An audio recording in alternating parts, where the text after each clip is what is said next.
Assalamualaikum warahmatullahi wabarakatuh. Alhamdulillah, wassalatu wassalamu ala Rasulillah. Allahumma salli ala nuril anwar wa sirril asrar wa tiryakil aghyar wa miftah babil yasar sayyidina wa maulana Muhammadin al-Mukhtar wa alihi al-athhar wa ashabihi al-akhyar adada ni'amillahi wa ifdalih, amma ba'd. Puji syukur kehadirat Allah yang telah memberikan kita banyak nikmat sehingga saya bisa memulai atau melanjutkan video saya, yaitu membahas tentang fikih yang dikarang oleh Imam Bajuri dalam kitabnya Hasyiah Bajuri. Jadi sebagaimana yang saya sampaikan di waktu sebelumnya, kita akan membahas tentang puasa. Kitab Bajuri adalah kitab hasyiah dari kitab yang bernama Al-Ghaya wa Taqrib. Jadi hasyiah itu adalah ringkasan daripada poin-poin yang penting dalam suatu masalah. Sedangkan hasyiah adalah penjelasan daripada perincian dari kitab-kitab sebelumnya. Jadi kita akan memulainya dengan bab tentang puasa.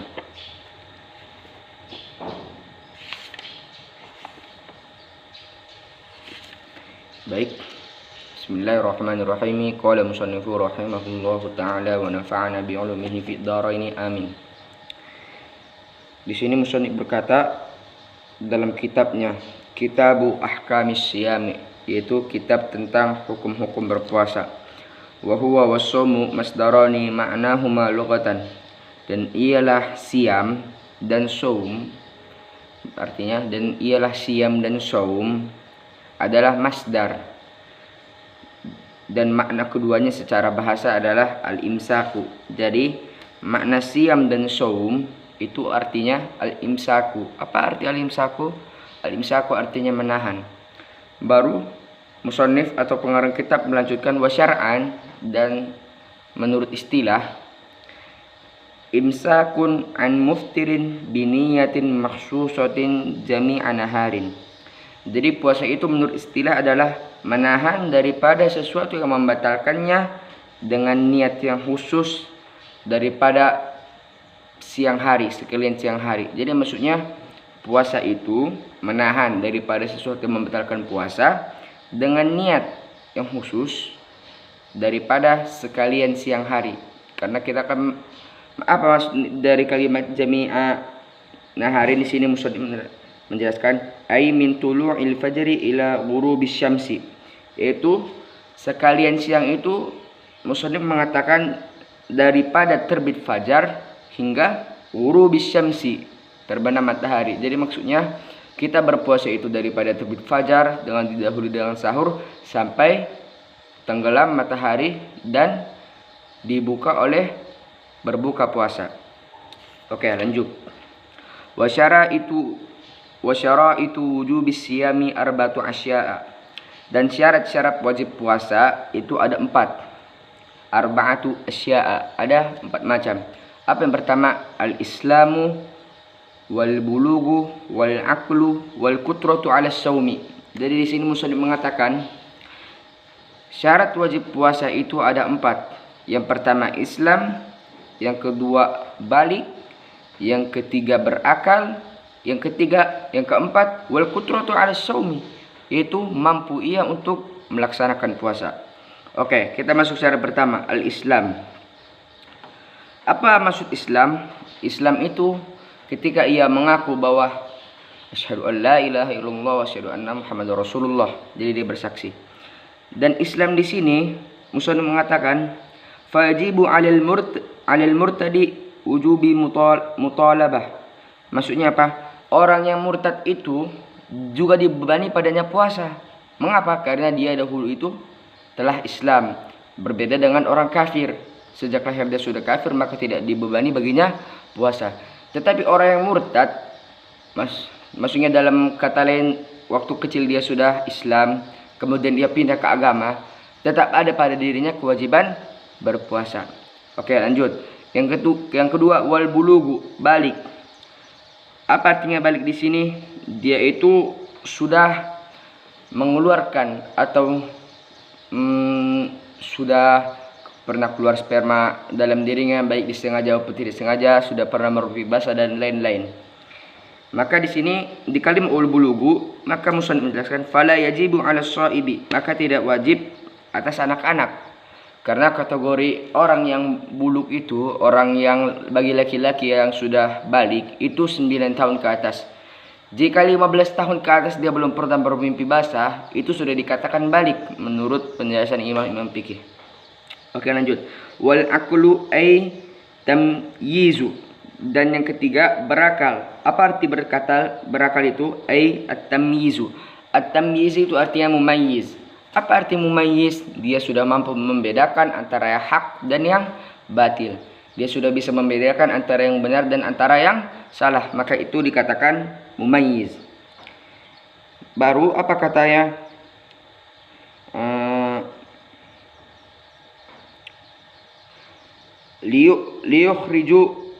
Liyukhriju bihil majnun wal magma alaihi wasakran. Dan masuk berakal di sini di luar daripada orang yang gila, orang yang magma. Apa itu magma? Magma itu adalah penyakit. Maksud kelima magma itu adalah penyakit. Misalnya orang itu terkadang gila, terkadang tidak. Misalkan daripada saat sahur dia waras sampai zuhur. Ketika sudah zuhur dia beranjak gila, maka itu di luar daripada kata wal aklu, yaitu yang berakal. Baru wal majnun, dan orang gila tidak diwajibkan berpuasa padanya. Maksudnya dia kata gila karena dia memang gila, dan itu di luar daripada orang yang dia membuat dirinya untuk gila, baru dengan alasan dia tidak bisa berpuasa, itu lain. Baru wasakron. Apa itu sakron? Yaitu pemabuk. Jadi orang pemabuk itu di luar daripada orang yang berakal.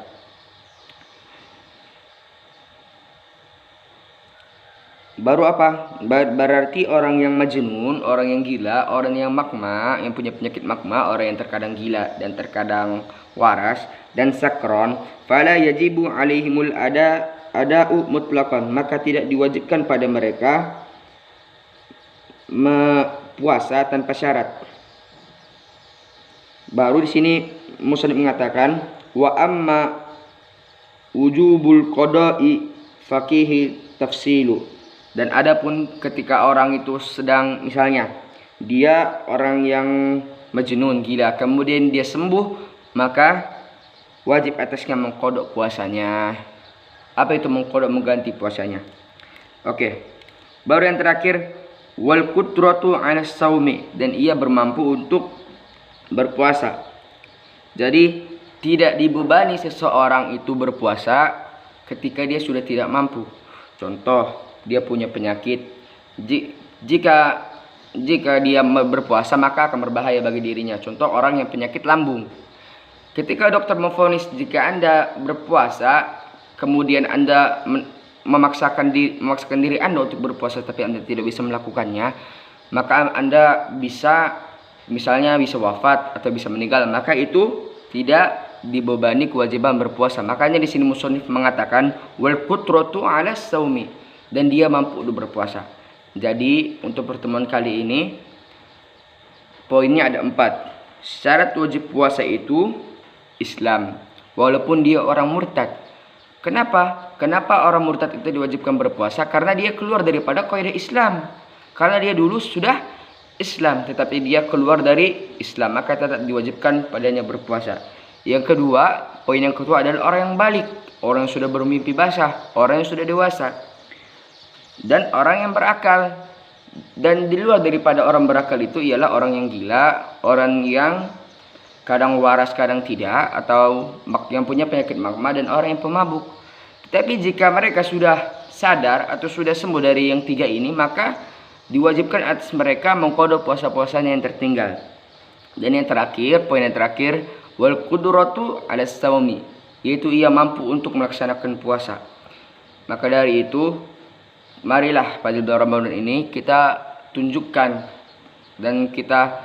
mahabbah kita kepada bulan Ramadan atau rasa cinta kita kepada bulan Ramadan, daripada mengisi waktu-waktu kita untuk membaca buku tentang apa-apa yang disunahkan dalam berpuasa, apa-apa yang harus kita lakukan dalam berpuasa. Dan Insyaallah kita akan lanjut. Wa faraidus sumi arba'atu asya'a, dan fardu-fardu berpuasa ada 4 macam, dan itu yang akan datang. Subhanakallahumma wa bihamdika asyhadu an la ilaha illa anta astaghfiruka wa atubu ilaik. Terima kasih kepada para penonton yang selalu setia mendukung saya untuk membangun channel ini, walaupun saya kira tidak akan kelar membahas kitab puasa ini. Yang penting kita sudah mendapatkan poin-poin yang pentingnya saja. Jika ada pertanyaan, silahkan berkomentar di kolom komentar. Jika saya mampu menjawabnya, insya Allah saya akan jawab. Jika saya tidak bisa menjawabnya, karena saya adalah al-fakir, karena saya masih thalibul ilmi, karena saya ini masih penuntut ilmu, jadi masih kurang ilmu. Dan jika ada saudara-saudara yang punya ilmu lebih, tolong komentar di bawah, atau agar kita saling berbagi ilmu.